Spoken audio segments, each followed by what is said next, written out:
Tonight on CBC Vancouver News. A disturbing plot revealed. It was determined the suspect's primary objective was to shoot and kill police officers. Why the two suspects in last year's Vancouver Island bank robbery want to send a message. A precedent-setting agreement between 4 First Nations and the province. It's not only for our kids, it's for future generations. Why it's important for reconciliation, and tackling food insecurity for good. We do need to see policy change in order to increase income to those people who are most effective. A call for a better plan to reduce poverty and reliance on the system. This is CBC Vancouver News.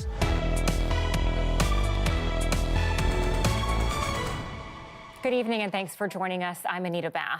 We're learning more tonight about why police say 2 brothers held up a bank full of innocent people in Saanich last summer. Officers say they weren't actually after the money and were looking to kill instead. The details are coming from a police update laying out the results of their investigation. Lindsay Duncombe has more on the motivation behind the attack. It was never about money, not about the 22 hostages trapped inside the bank. Police now say what 2 22-year-old brothers wanted when they robbed a bank back in June was this: a shootout with police, and they wanted it to be deadly. It was determined the suspect's primary objective was to shoot and kill police officers. Both Matthew and Isaac Ochterlony were shot and killed by police. The police concluded they acted alone. Their motive? Evidence at the scene indicated the suspects held strong anti-government, anti-police, and anti-authority views. Police say the pair started planning their attack back in 2019 and had amassed an arsenal, their car packed with homemade bombs and 3,500 rounds of ammunition. The weapons they used in the attack, legally registered Russian-made semi-automatic rifles with prohibited magazines, one without a serial number. I think it's important to keep this into context to the fact that these 2 suspects were not known to police and there was no indication that these actions were going to be carried out. But this retired officer says maybe there should have been. The fact is that people in Canada are resorting to this type of behavior, and we've got to put a stop to this. The bullet comes through here. A bullet ricocheted into this laundromat across the street from the bank and lodged inside a comforter during the shootout. Owner Edward Park says his employees are still suffering. They hear the sound of the police car. They stop working and they look at outside, and I see her face is a little horrified. Lindsay is outside the Saanich police station tonight. Lindsay, a lot of officers were hurt that day. What do we know about their ongoing recovery? Well, that many officers continue to deal with both mental and physical health issues as a result of what happened that day, Anita. The Saanich Police Department tells us that 5 officers remain off duty, and the Victoria Police Department says one of the officers who was shot is still unable to return to work, and that there are other officers who are off work because of the psychological effects of what they went through that day. You know, there is a sense that even as bad as this was, more people could have been hurt or killed. It could have been worse. And part of the reason for that is because there actually happened to be a tactical team not far away from the bank. And when the call came in, they were able to divert quickly and get there. Is there anything left to do in the case now? Well, the investigators here say that this is the end of their investigation. They've made their conclusions. It was interesting to watch them answer questions and decide how to put information forward, Anita, because they were really having a balancing act here of trying to be as transparent as possible, they said, at the same time as not wanting to inspire any copycats. Lindsay Duncombe reporting for us tonight from Saanich. A Vancouver Island man who was killed in the war in Ukraine has been laid to rest. Grigory Sekmistrenko, known as Greg to friends, lived in Port Alice when he decided to volunteer as a medic in Ukraine after Russia invaded the country. He died sometime last week in Bakhmut. He is believed to be the third Canadian to die in the war in Ukraine. His high school rugby coach says what's happened is tragic. It's not a waste because Greg, he did what he believed in doing, and I don't want to take away from that. But being, when you get older in life, he had so much potential and he was doing amazing things every day. A funeral was held for Sekmistrenko in Ukraine earlier today. His mother and father were both there, along with many others who paid their respects. Well, it's a new direction for 4 First Nations in northeastern BC today. They become the latest within Treaty 8 to reach a landmark agreement with the province. A deal, as CBC's Zara Premji reports, that will focus on shared land and revenue while honoring protected rights. We can't continue to use the same tools and approaches that have failed us and failed Treaty 8 in the past. A shared path forward, as people on both sides have put it, an agreement to protect and restore land and share resources like oil, gas, and timber. We've always wanted a seat at the table, and for decades. It's been a long time coming and several years in the making.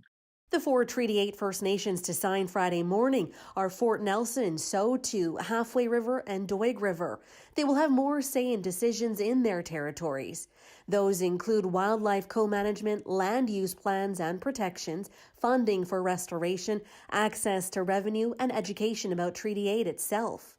This agreement follows a legal win for Blueberry River First Nations, also part of Treaty 8, one of the few historic treaties in BC. In 2021, the BC Supreme Court ruled that constant resource development projects limited their right to a traditional way of life. Honoring Treaty 8 is a really critical part of BC's work in advancing reconciliation. This agreement is the first step in moving forward and having the ability for the First Nations to be independent and have the ability to heal the land and have a real say in how the development of industry moves forward in our land. It's getting harder for us to practice our way of life and our treaty rights. The province says the nations will receive more than $600 million over the next decade and will be turning to Ottawa and industry to chip in. Zara Premji, CBC News, Vancouver. Burnaby RCMP are spreading awareness about road safety by taking old and unsafe commercial vehicles off the streets. Last year, Burnaby officials conducted 43 commercial vehicle enforcement operations throughout the Lower Mainland. That resulted in 62% of trucks inspected being taken out of service because of mechanical issues and almost 2,000 violation tickets issued. Their reasons ranged from drivers without adequate licenses, outdated machinery, and people overlooking policies like this one. We found out that the owner was aware of numerous critical safety violations that they overlooked, including the engine occasionally just cutting out. And the only way to start the truck is the driver had to step out from the driver's seat, go to the front, and link 2 wires together. Burnaby RCMP plans to increase enforcement operations this year, as well as have dedicated education days where carriers and drivers can ask any questions and have their trucks inspected. Nearly 3 decades after a woman in the U.S. sued McDonald's for third-degree burns she suffered from the chain's coffee, another lawsuit has reached the courts, and this time it's involving a McDonald's in Burnaby, accused of negligence. The lawsuit claims Loc Fung ordered her coffee from the drive-thru at Willingdon and Still Creek last year. It alleges the worker didn't put the lid on the cup properly and let go before the drink could be grabbed, spilling and leaving Fung's wrist and thigh burned. The lawsuit claims the restaurant didn't warn Fung the coffee would be extremely hot. McDonald's has not filed a response to the claim in court. CBC News has contacted the franchise for comment. BC has passed a grim COVID milestone, this even as hospitalizations drop. The BC Centre for Disease Control says more than 5,000 people in BC are now believed to have died of causes linked to the virus since the pandemic began. Officials report 560 confirmed new cases as of Saturday. That's down from 661 the week before. 268 people are now in hospital with the virus. That is down 11% from the week before. The province also says flu cases are down sharply this week after a peak in November. A pioneer of Vancouver's Punjabi Market has died after decades of serving the community. Balu Thakkar's jewelry store was one of the first businesses to open in the area in the 70s. Yasmin Ranea has more on his legacy. He was more into this type of stuff, this type of jewelry. Balu Thakkar's son says his dad's jewelry store was more than rings and bangles. Helped a lot of people in the community. He liked to see the community prosper. Balu laid the foundation for what is now known as the Punjabi Market. He died earlier this month at the age of 84. Thakkar moved to Vancouver as part of a wave of South Asian immigrants in the early 70s. His jewelry business, one of few on Main Street. I love the longer earrings. These are called jhumkas. His granddaughter says Thakkar's heart of gold welcomed the South Asian community. He was very hardworking, very loving, very charismatic, a very good conversationalist. The store quickly became a major hub for South Asians, drawing customers from outside Vancouver, other provinces, and even the United States. And so it wasn't just, buying goods, selling goods. It's just this is family. We're going to give you more than just a good, goods exchange. It's about making sure you feel comfortable and loved and you feel appreciated as well. Experts say the pioneers of the Punjabi Market carved out a space where South Asians could feel a sense of community. This was a safe enclave where people not just went for business, but they actually bought homes in the close by regions. And it became a place for us to feel that we belong. And despite the Punjabi Market not being the place it once was, they have no plans to leave the area. Thakkar's family will continue to run the business. Our families have built this, our community has built this, and so it's ours to take care of. It's ours to, push forward and to nurture. Vowing that the younger generation can keep the Punjabi Market alive. Yasmin Ranea, CBC News, Vancouver. A state of emergency has now been issued in Campbell River after a mudslide on Tuesday. About 30 people are still out of their condo buildings on Island Highway South after an evacuation order. No one was hurt in the slides, but the mud and debris demolished a ground-level covered parking area behind one of the buildings. Acting City Manager Drew Hadfield says the hillside is being monitored and a geotechnical survey will be conducted to learn more about why the slide happened and whether there are stability concerns on adjacent properties. Well, the Lunar New Year is approaching, and in honor of the celebrations, the Vancouver Canucks are unveiling a special jersey designed by local artist Trevor Lai. The artwork celebrates the Year of the Rabbit. Last year, Lai designed a logo for the Canucks celebrating the Year of the Tiger. This was to counter anti-racism. I first started creating the Year of the Rabbit logo, I actually didn't even know the Canucks were going to relaunch the skate jersey this week. So I picked it because I just loved the logo growing up. And my idea was, how do you make a rabbit look cool and athletic? Because usually, they're pretty cute animals, but this is a hockey team. So I tried to focus on the fact that it's very agile, it's full of speed, just like the skate. That is incredibly cool. I love that.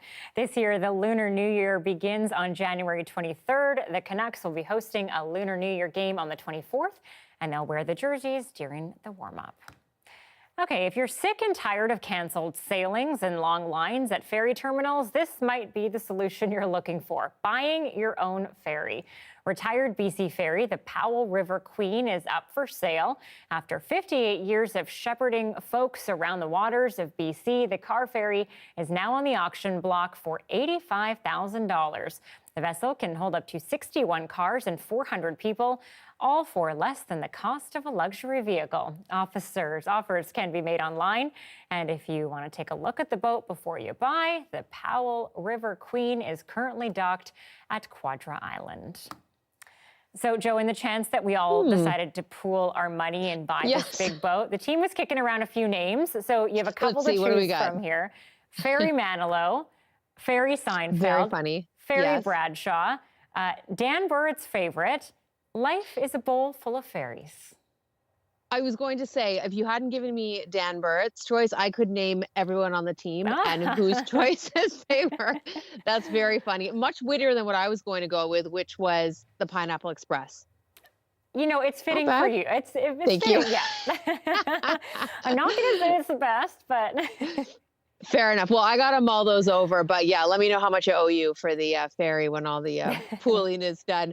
Something else I want to flag for this weekend, we've been talking about it the past couple of days, is the king tide that starts to ramp up tomorrow and that will last through early next week. So let me show you what I'm watching. So king tide is the highest tide of the year. That's when we get sort of all of our lunar objects line up, the Earth, the moon, and the sun. So we have that extra pull, and that is going to happen sort of between Saturday and early next week. So this is when our highest tides will be 50 centimeters higher than the normal. And because we're watching this system to move in tomorrow, we may see some flooding along our coast. And Stanley Park has already announced that as of tonight through to tomorrow morning, sections are closed in anticipation of this storm that you can see moving in on the satellite, Anita. So they'll reassess tomorrow morning, but just heads up if you were thinking about heading down, and also take a look at those water levels because this will be our normal in the year 2050. Wow. Okay. Thanks, Joe. You're welcome.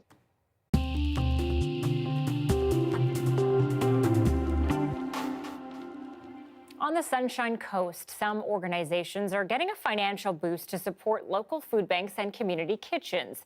Nearly $394,000 in funding. Money will go to the Sunshine Coast Community Services Society and the Sea to Sky Society. It's set to be spent on kitchen equipment and gardening supplies. This is part of the Local Food Infrastructure Fund in the community that was announced last March. And that comes with grocery prices soaring across the country. Here at CBC Vancouver, we've been taking a deeper look at the issue. Yesterday, reporter Joel Ballard showed us how high prices are forcing British Columbians to come up with creative ways to cut costs. Today, he looks at real-time impacts of food insecurity and potential solutions to tackle the underlying system issue for good. I loved seeing all the positive and creative ways Canadians are dealing with the cost of food. But the reality is, many Canadians are also being forced to make some difficult personal decisions, relying on community supports like this one. This is the Burnaby Neighborhood House. Outside, Canadians of all types are lining up to pick up some fresh produce and other staples.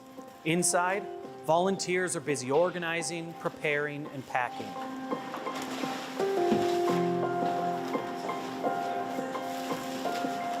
What has the demand been? You guys now have 9 food hubs here. What are you seeing from people as the cost of groceries keeps climbing and climbing? Yeah, we keep adding people. So one of the things that we're seeing is that people cannot afford food and it impacts their income each month. And so it's either lose their house or find somewhere to get the food. And so that extra money that they normally would have had for food, they don't have it anymore. And so a lot of the people that are coming to us are supplementing. They're not what you would typically see at the food banks and what people always expect to be at the food banks. They are people that are working that just can't make those ends meet. And so that's what we're seeing. Hi. How are you? Good, how are you? I'm really good, thank you. Do you need like a baby food? We do have like it's kind of like a meal. Yes, that'd be wonderful. Among the lineup is Anita Bathe and her family. So in the past, we shop what we want to eat. But unfortunately now we have to look, what's on sale.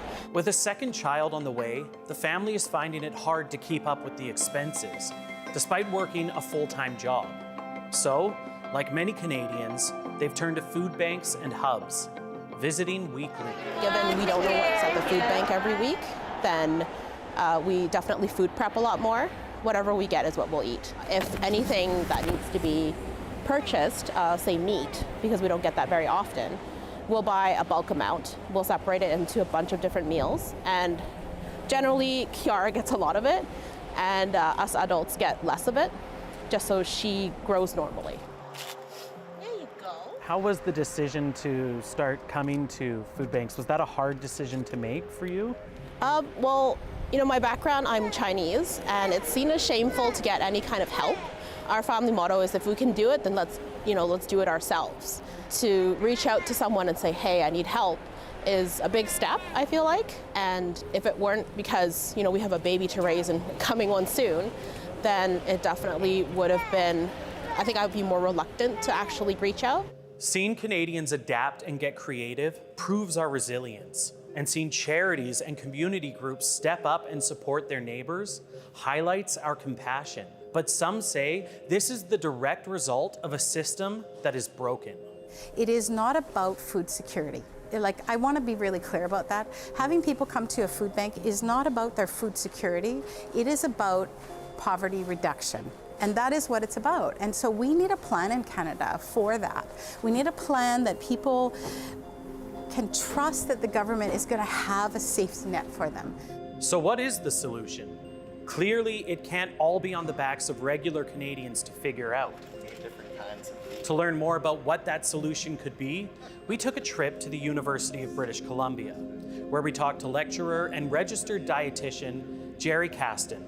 I believe we do need to see policy change in order to increase income to those people who are most effective, i.e. those who are living in poverty. So what needs to happen? Well, we need to look at things like either our social assistance rates, our minimum wages, and things like that, or start looking at a basic income. Everyone I spoke with was clear. The current cost of living and the cost of food is unsustainable. It's going to take more than people giving up their lawns to grow vegetables or scouring apps to find the best deals. We have great charitable interventions, but those are Band-Aids and are suffering under the strain. Because when people are forced to continuously stretch and stretch and stretch, eventually it takes a toll. Seeing how the price of food just keeps getting higher, how does that feel as a parent and also just as a person? I honestly don't know how the future will look. We're both born in Canada, born and raised in Vancouver actually, and we don't want to leave Vancouver, but if it is an option in the future for just survival needs, then it will have to be that. Tough times for people in BC's forestry sector. We talk about efforts to prop up an industry in trouble and what solutions might be needed to keep people working. Next. Thanks for watching our commercial-free live stream. This winter has seen drastic shifts in weather patterns, something that will continue to increase as our climate changes. This means an uncertain future for winter resorts that rely on snow to attract visitors. And as Christy Clement-Heiga reports, there will be winners and losers, depending on how well the industry adapts. While cold winter weather may send some of us running for cover, for many Canadians, it's an open invitation to get outside and hit the slopes. But what will these ski hills look like as our winters and our climate continue to warm? We've done modeling throughout Canada, the US, much of Europe, and then we've also looked at all of the different Winter Olympic hosts. So those are dispersed across Asia, Europe, and North America. Canada does generally better than most places as a country. But even within our borders, there's a lot of wiggle room. Ontario has seen some of the biggest changes to date, with green Christmases stalling seasons at Blue Mountain. But Quebec and the Rockies have fared a little better. When you get over into the interior BC, you get that real cold and reliable cold to make snow, but you also get reasonable amount of snow coming over the mountains. You see that in some of the passes and stuff that become unpassable at times. Research shows American ski seasons have been growing progressively shorter over the past decade, and Scott believes the same trend is already underway here in Canada. If correct, Scott says we can expect another 10 to 15 years of relative stability, but changes could ramp up by 2050 depending on how warm we get. Low emission, sort of successful Paris climate agreement, not much different than today. A bit more, certainly higher operating costs, a little bit shorter season. But in the mid-century, under a high emission scenario, you're already pushing the limits for snowmaking in some key parts of the year around Christmas, holiday, New Year. While a shorter season could hurt communities that rely on nearby slopes for tourism, it's unlikely that interest in skiing and snowboarding is going anywhere. If a big chunk of your competitors go out of business and demand stays the same, relatively, which is what we've seen in record warm winters, the demand doesn't go away. There's market share to be had. And so that's what you'll probably see both in the western regions, but in the eastern regions. Many in the industry are already working to adapt, whether it's harvesting snow elsewhere, making their own, or diversifying into more summer activities. But across the board, two things are certain. Ski seasons will get shorter and operating costs will go up. Christy Kleiman-Higgis, CBC News, Edmonton.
More than 100 people will restart their work at a paper mill in Crofton after it received more than $18 million from the provincial and federal governments. This is about making sure that workers here in Crofton and in communities across BC can build a good life in their own home communities. The new funding will reverse a decision made last fall to curtail operations indefinitely. In October, Paper Excellence's Crofton Mill facility said it couldn't keep up with cost increases and a weakening global paper market. But now the mill will bring workers back and use the funding to promote greener technology, producing water-resistant paper packaging to replace single-use plastics and using fewer trees for the same volume of product. The Crofton funding comes during a week of forestry announcements from the province. Earlier this week, $90 million for the BC Manufacturing Jobs Fund to purchase equipment for specialized product like paper packaging and processing smaller diameter trees.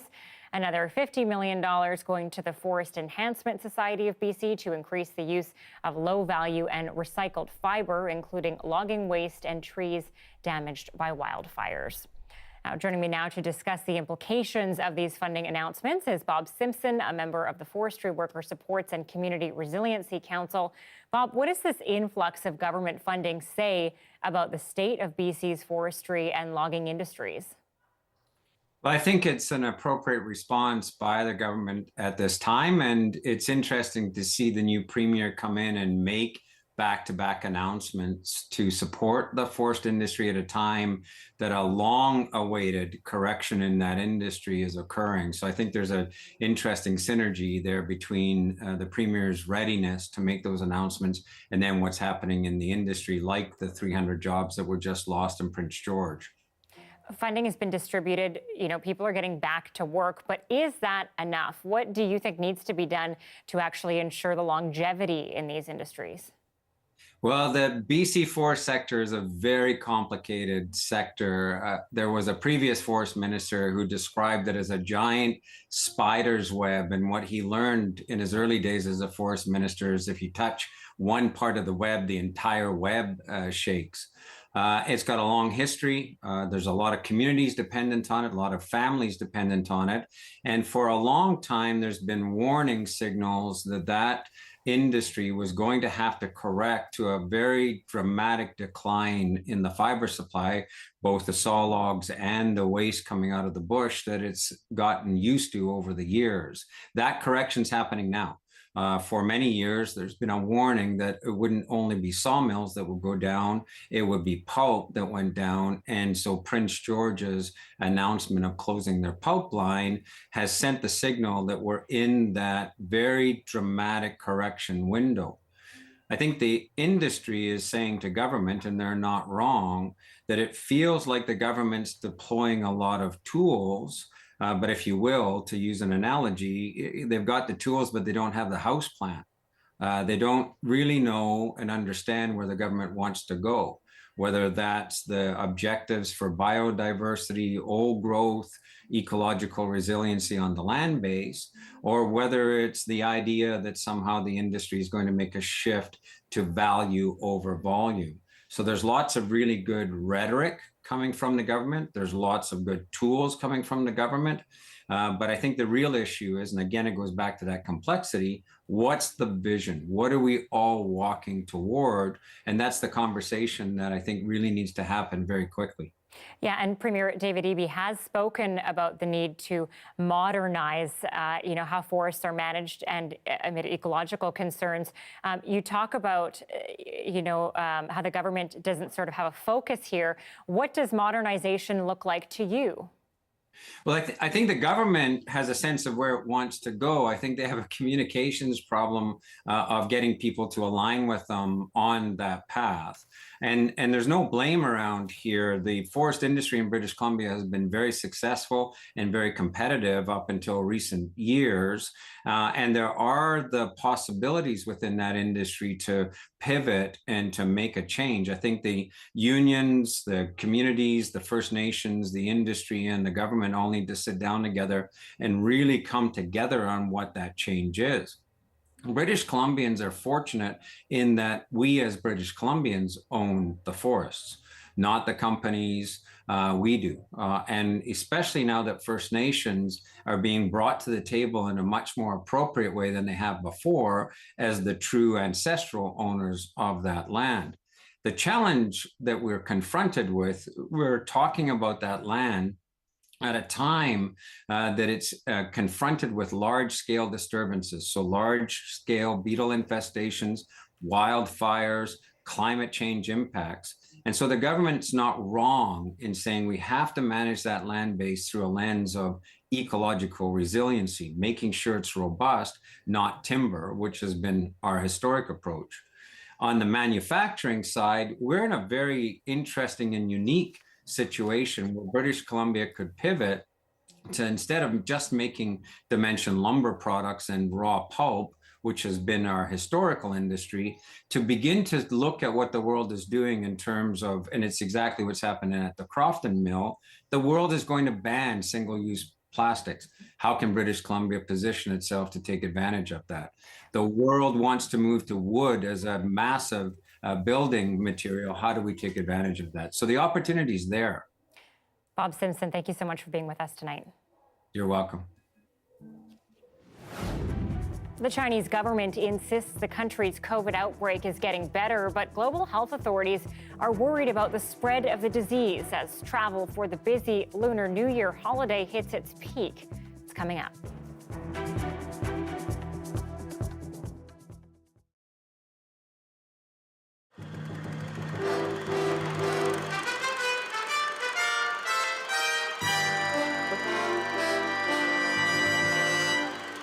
Tea's made, Celeste, and there are hot muffins in the oven.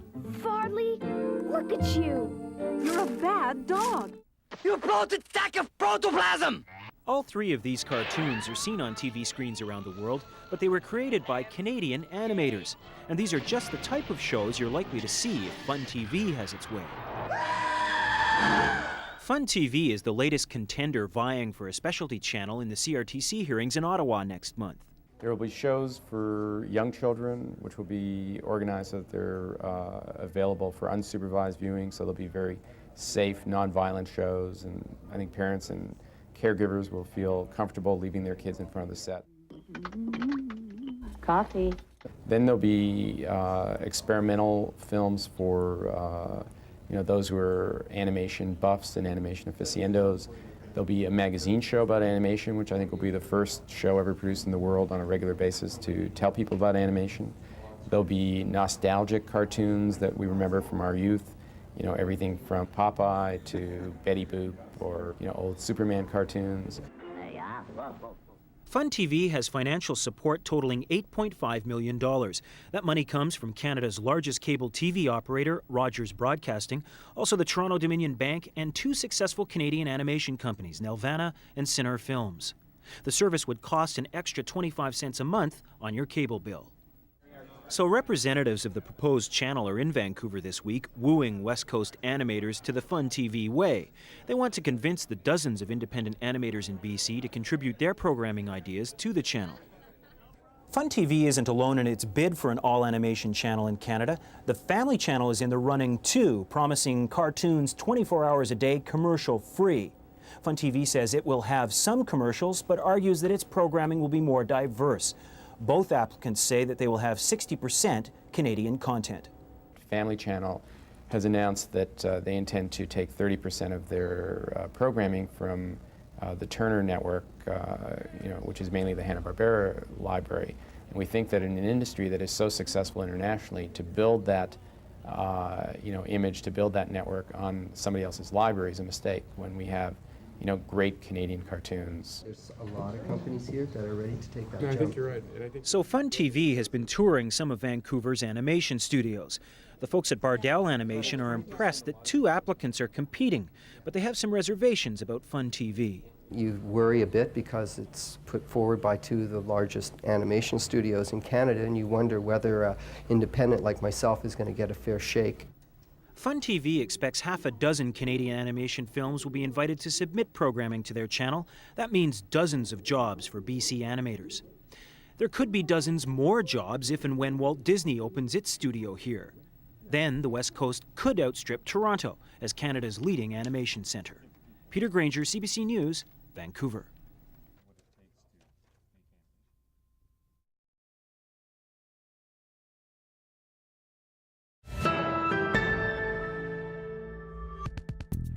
The days leading up to the Lunar New Year are always the busiest for travel in China.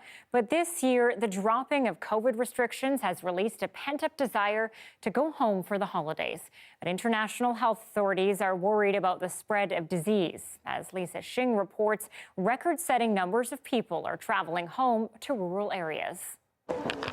Festivities for the Year of the Rabbit are already underway as China gears up for its biggest holiday. But this Beijing resident won't be celebrating Lunar New Year. Since December, 3 of his close relatives have died of COVID. There's no holiday mood. The people are suffering.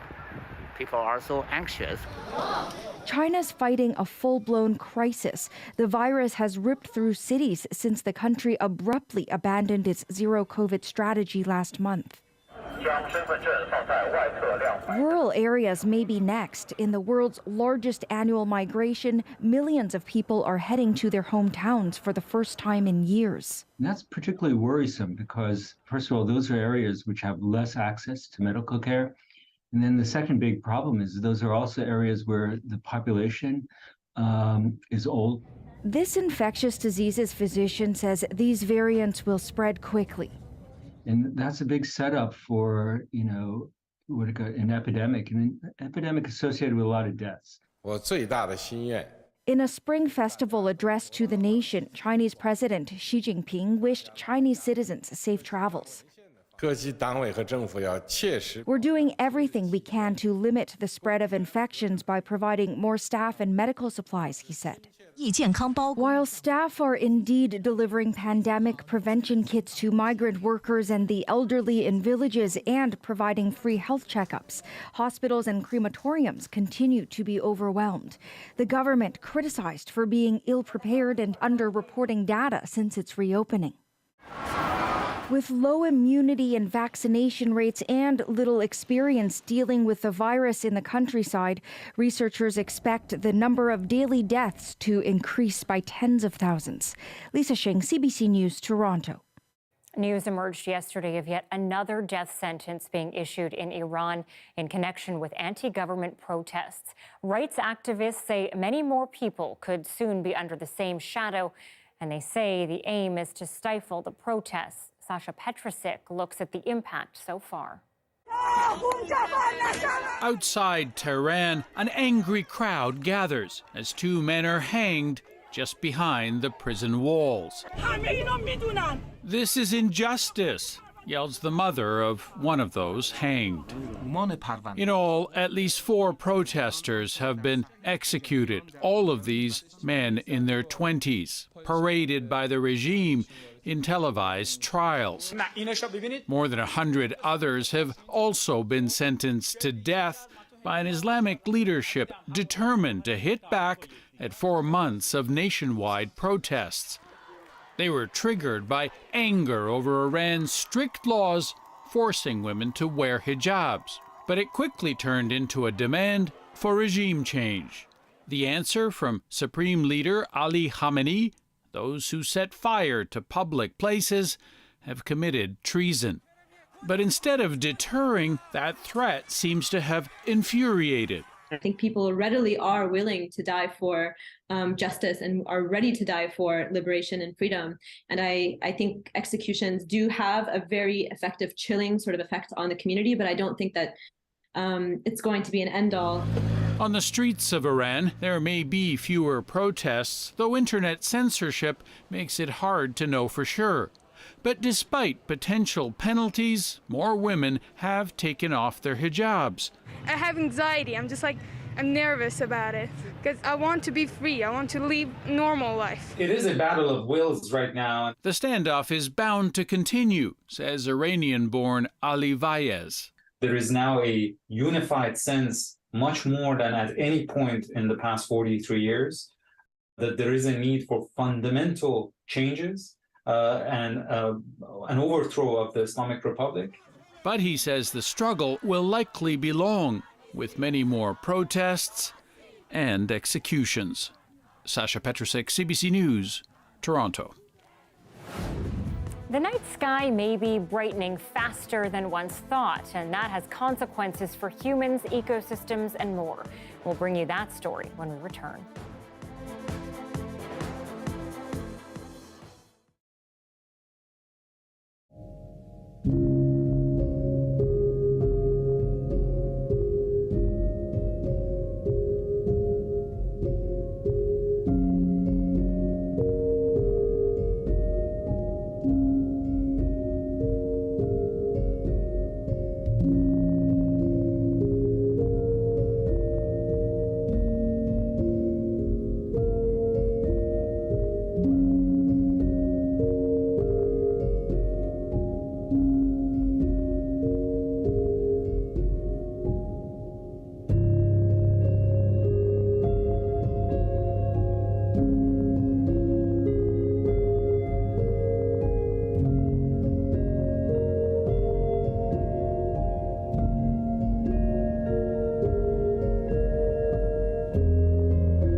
If you're like me and you enjoy a good, clear night to look at the stars, depending on where you live, you might be noticing it's getting a little harder to do that. New research suggests the number of visible stars is shrinking, and our brightly lit cities may be to blame. As Jayla Bernstein shows us, scientists are concerned about the consequences. The familiar glow of city living. In many corners of the world, lights may be drowning out the stars. For almost the entire history of human beings, you would go outside at nighttime and sort of be confronted with the cosmos, right? And now that's an experience that almost never happens. To measure the changing night sky, researchers harness the power of citizen science, gathering more than 50,000 observations over 12 years. Globe at Night is an international campaign to raise awareness of the impact of light pollution. After crunching the numbers, researchers found that stars, like the ones in this pristine night sky, are getting harder to see. The likely culprit? Light pollution, brightening the sky rapidly by roughly 7 to 10% a year, obscuring the view. What we're measuring is that people are saying they see fewer stars. This Montreal space educator knows all about the challenges of light pollution. If you have a kid who's, say, interested in space and astronomy and wants to, say, learn about some of the constellations, that's going to be a very limiting factor. But it hasn't stopped him from sharing his passion. And if you look through here, he takes his telescope to where the people are. And people would walk up and ask, like, you can't see anything, you're in the city. Those would be, verbatim lines that I would hear. And then I would show them, like, come and take a look at the moon. Still, the new research illuminates a worrying trend. It confirms something that many of us have suspected for a while, which is that the rate at which light pollution is growing throughout the world is much faster than we previously appreciated. All this artificial light is harmful, disrupting nocturnal animals, interfering with migration, and potentially affecting human health. It's a bigger environmental stressor than I think we've appreciated up to this point, and the concerns are very real. While all these bright lights might make us feel safer, it's worth thinking twice about what's necessary and what's not. Jayla Bernstein, CBC News, Montreal. So, Joe, I visited the Atacama Desert in Chile, considered on most lists to be the best place in the world for visibility. And basically, everybody just bumps into each other at night because your head is pointing straight up to the sky, literally. Wow. Was it incredible? Like, did you see the Milky Way and everything? Oh, you could see everything. We couldn't stop. You didn't want to go to bed. You just wanted to stare at the sky all night. Oh, that is so cool. And those places are going to become even more special. I know we have a few official dark sky places in Canada, but as we heard, they are becoming less and less common. Interesting, I was looking at that study, and before now, we thought we were only seeing a 2% increase in brightness because we were tracking that brightness via satellite, and satellite doesn't pick up blue light, which is LED lights, and that's one of our fastest growing light sources. But hopefully we can see some policy changes. I want to talk about the changes we're seeing in the weather, that big rainmaker / snowmaker tomorrow. We have a special weather statement in place for Metro Vancouver. Let me show you the storm that is bringing the risk for high elevation snow tomorrow, down around 200 meters in Metro Vancouver. We could pick up 5 centimeters. And I know we've been tracking this storm for a few days ago. I say storm because it is bringing 110 kilometer per hour wind gusts tomorrow up towards Haida Gwaii. When that tail swings through early morning hours, so pre-dawn Saturday, in the next few hours, we could be looking at this as snow above 200 meters. So sea level, I don't think we'll see anything more than maybe a sloppy flake or two, but above 200 meters, and usual suspects, even Queen Elizabeth, Burnaby, parts of the North Shore, we could end up with a messy 5 before things end, because things are going to end quickly. This cold front tracking through early tomorrow morning. This is also the one we're worried about to bring some extra waves and wind with our king tide. By tomorrow around 4 p.m., I think we might see some clearing, hopefully even a nice sunset before that high pressure brings us sunshine for Sunday. So it is going to feel like a dramatically different end to the weekend. Temperatures are quite cool right across the province, and we'll really see that in our overnight. So not really getting much above the freezing mark in the week to come. We'll feel that chill Sunday morning. Also watching a bit of a snow rainmaker Monday. Keep your eyes on that forecast Sunday night. You might just want to check things out before you head to bed if you're heading back to work, in case you need a little bit of extra time. I don't see this as a huge storm, but obviously a couple centimeters will do it for us, Anita. So a few things to watch for, but also some good sunny icons. Looking good. Thanks, Joe. You're welcome. Well, Ottawa says it's getting closer to a deal with the provinces and territories on health care. The federal health minister says the tone and direction of talks have improved over the past few weeks. There has been significant progress over the last few weeks. I'm positive and optimistic, as the Prime Minister is also. He says there's been agreement to invest in technology to improve digital medical records and data collection, and the conversation around achieving results is getting stronger, he says. For years, premiers have been asking Ottawa to increase its share and cover 35% of healthcare costs. Negotiations are ongoing for premiers to sit down with the Prime Minister in Ottawa for final talks, but so far, no date has been set. Now to a Canadian who calls himself a doctor and claims to be able to cure and treat cancer and a variety of other ailments. But many of his former followers say he misled them for profit. CBC Marketplace went undercover at Daryl Wolf's operation in Mexico, and we have a preview of what they found. A warning, this footage might look and sound disturbing. Okay, gotta stop squirming. Gotta stop squirming. Inside a tent at a budget resort in Mexico, this is touted as treatment on a healing fracture. I don't know if I can do anymore. The piece is breaking. Treatment targeting the desperate, often with a big price tag. Look it up. Crap. Look at this now. The Canadian running this operation is Daryl Wolf, who claims cures for just about anything. We can shut cancer down in one treatment. I got rid of leukemia in 6 weeks. Untraceable. It's not the first time he's made bold claims. All my clients have HIV. In 1994, we busted him for selling a fake AIDS cure. Hi, Mr. Wolf. Though he claimed he wasn't, he shut down the clinic and later moved his operation to Mexico, where hundreds traveled to meet him in the hopes of being saved. What did he promise you about Mexico? He said that he had worked with this. He's worked with breast cancer. Nancy Jacobs wanted alternative treatment. She says she spent $13,000 with Wolf. It didn't help. Total regret ever going there. How could I be so foolish? Nancy Jacobs died shortly after this interview. Mr. Wolf, David Common with CBC Marketplace. How are you today? We caught up with Daryl Wolf when he returned to Canada. No, there are many claims that you've made about being able to cure cancer and a number of others. We've recorded you. We've recorded you doing that. What do you say to those people who've died after spending thousands of dollars, sir? There's nobody that has with us. After our investigation, YouTube removed many of Wolf's videos. Facebook launched a review.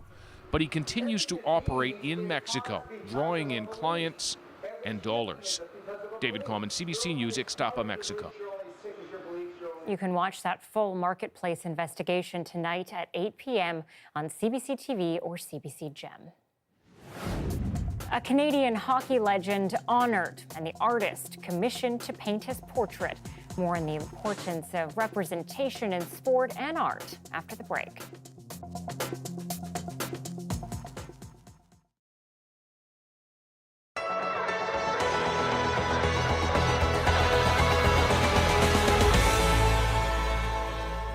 Greg Wilford's dogs haven't had to see the vet lately, but he knows that can change unexpectedly.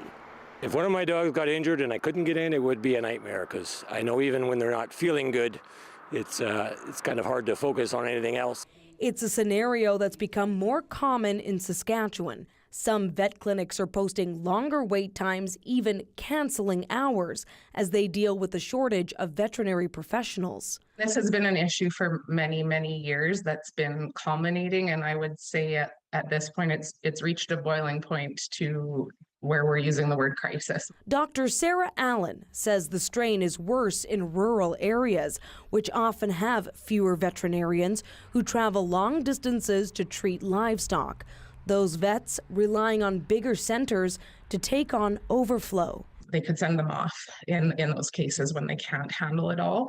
And that's becoming more and more difficult because even those larger centers are not adequately staffed to handle emergencies. You know, our current client list, so clients that have been serviced in the last year, is 25,000 people. And we're trying to do that with 2 full-time vets and 1 quarter-time vet. This veterinarian's practice in Prince Albert no longer has after-hours service because of their shortage. He says nearby clinics have stepped up to help, understanding everyone is facing burnout. Nobody can really work around the clock without a break, without being able to sleep in the evening, and then to do the caseload that we were expected to do during the day, it's impossible. There are longer-term solutions in play. The Western College of Veterinary Medicine in Saskatoon has added more seats and is doing a feasibility study to expand further. The province is also offering loan forgiveness for vet students who go to rural areas. In the meantime, humans who are concerned about a sick pet will have the added worry of waiting for care. Daniela Ponticelli, CBC News, Regina.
Hi, I'm Amy Bell, and here's what's in your CBC Vancouver inbox.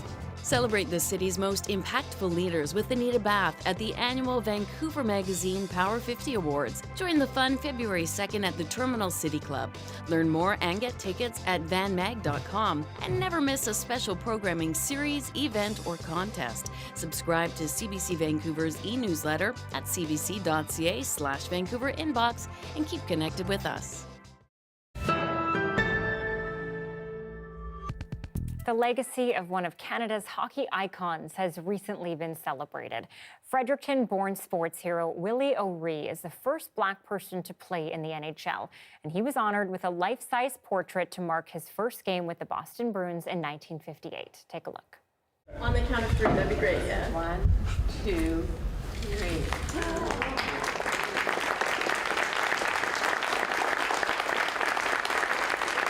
Hi, my name is Tim Okamura. I'm a painter based in Brooklyn, New York, although originally Canadian from Edmonton. You know, the Willie O'Ree portrait is really the culmination of the 2 biggest passions probably that I've had in the last 20 years. The first being in my work as a painter, as a portrait artist, representation of people of color, but also I've never stopped being a very hardcore hockey fan. One of the legends in the game, of course, that was at the top of my list for being a builder was Willie O'Ree, the first Black player in the NHL. But she was like, I heard from Karen Gordon from the NHL that you're painting players of color and in this series. And I said, yeah. And she goes, well, I'm working on a documentary about Willie O'Ree. Would you like to paint Willie? And I was like, where, when, tell me. Next thing I know, I'm meeting Willie at his hotel, and in his hotel room, we actually did the pose session that ended up becoming the reference material for the painting. And Willie goes, well, what do you want to do? I was like, I don't know, what do you want to do? He's like, let's go have some beers. So cut to me and Willie O'Ree going down to the hotel bar. I was born in Edmonton. I'm the son of a Japanese internment camp survivor. My mother's from Newfoundland, and they came together under some particularly challenging circumstances. And I think that influence of experiencing a little bit of their cultural backgrounds, combined with me sort of grappling with my own identity as a Japanese Canadian, it just informed my art. Just gut reaction was like, we need to address representation in realistic portraiture, and that's what started me down this path. A beautiful portrait. I love that. Willie O'Ree, referred to as the Jackie Robinson of ice hockey. No doubt plenty of accomplishments, and this is well-deserved for him, for sure. That is it for CBC Vancouver News on January 20th. Thanks for joining us tonight. We hope you have a great weekend. We leave you with photos of people getting ready to celebrate the Lunar New Year.